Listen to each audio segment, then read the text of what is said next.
Salve kawan Katolik sekalian, pada kesempatan ini Mimin akan merangkum pandangan Paus Fransiskus terkait konflik Israel-Palestina, melihat kembali ke akar masalahnya dan mencoba memahami peran setiap individu dalam menyikapi hal ini.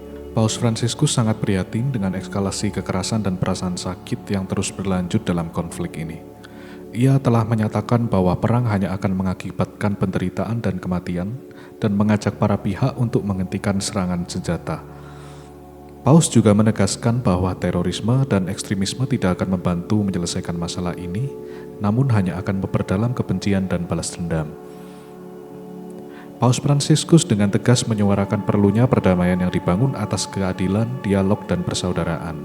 Dalam doa Angelusnya pada hari Minggu 12 November 2023, sekali lagi beliau menggulirkan seruan gencatan senjata dalam konflik yang melibatkan Israel dan Palestina.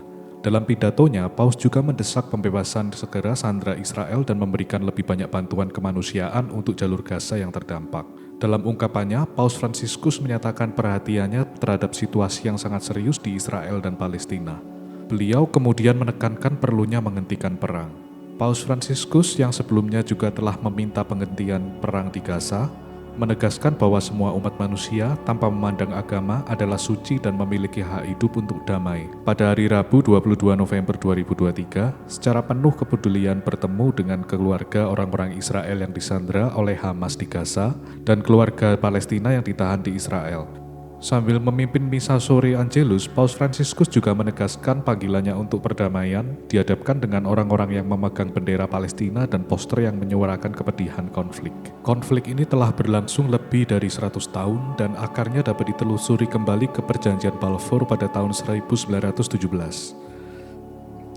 Inggris mengeluarkan deklarasi Balfour yang berkomitmen untuk mendirikan rumah nasional bagi orang Yahudi di Palestina, yang saat itu sebagian besar dihuni oleh orang Arab. Hal ini tentu saja memicu konflik antara pemukim Yahudi yang mendukung rencana ini dan warga Palestina yang merasa khawatir akan perubahan demografi dan penyitaan tanah mereka. PBB kemudian mengeluarkan rencana pembagian Palestina pada tahun 1947 yang menyarankan pembagian wilayah antara orang Yahudi dan orang Arab. Namun, rencana ini tidak pernah dilaksanakan karena pembesar Arab melihatnya sebagai upaya invasi. Pada tahun 1948, Israel memproklamirkan kemerdekaannya dan terjadilah perang yang menyebabkan pengusiran besar-besaran orang Palestina. Konflik ini terus berlanjut selama puluhan tahun dengan Israel menduduki sebagian besar wilayah Palestina. Kota Yerusalem juga menjadi salah satu titik sengketa karena kota ini dianggap suci oleh kedua belah pihak. Upaya untuk mencari solusi dan perdamaian telah berlangsung selama bertahun-tahun, namun konflik ini masih berlanjut hingga saat ini. Kawan Katolik sekalian, dalam situasi konflik Israel-Palestina, kita semua memiliki peran penting dalam menciptakan perdamaian dan keadilan.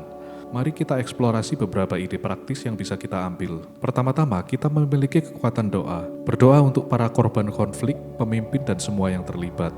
Memohon petunjuk dan kebijaksanaan bagi mereka yang memiliki keputusan besar. Kedua, mari kita tingkatkan pemahaman kita. Pelajari lebih banyak tentang konflik ini dan sejarahnya. Pendidikan tentu saja akan membantu kita melihat perspektif kedua belah pihak dan menjadi pembawa perdamaian yang lebih bijaksana. Kita juga bisa berkontribusi pada organisasi kemanusiaan, memberikan bantuan kepada korban konflik di Israel dan Palestina. Bantuan ini sangat diperlukan untuk meredakan penderitaan. Lalu kita juga dapat mempromosikan dialog, berbicara dengan teman dan keluarga tentang konflik ini. Ajak mereka untuk terlibat dalam dialog positif yang menghormati berbagai pandangan. Dialog adalah langkah pertama untuk menuju ke pemahaman. Jangan ragu untuk menyuarakan keprihatinan kita. Kita juga bisa berusaha untuk memahami pandangan dan pengalaman orang lain, terutama mereka yang terpengaruh langsung oleh konflik ini. Sikap empati adalah langkah awal menuju ke pemahaman yang lebih baik. Dengan tindakan-tindakan sederhana ini, setiap individu dapat berperan dalam menciptakan perdamaian dan keadilan di tengah konflik Israel-Palestina. Kita bisa ingat kawan, perubahan dimulai dari diri kita sendiri. Melalui ajaran sosial Katolik dan pesan-pesan Paus Fransiskus, Gereja Katolik berharap agar konflik Israel-Palestina dapat berakhir dengan perdamaian yang berkelanjutan. Harapannya adalah agar semua pihak yang terlibat dapat bersatu dengan semangat perdamaian, menghormati hak asasi manusia, dan berkomitmen untuk mencapai solusi yang adil dan damai. Gereja Katolik juga berharap agar komunitas agama yang berbeda di wilayah tersebut dapat hidup bersama dalam harmoni dan menghormati kebebasan beragama serta hak-hak manusia semua orang.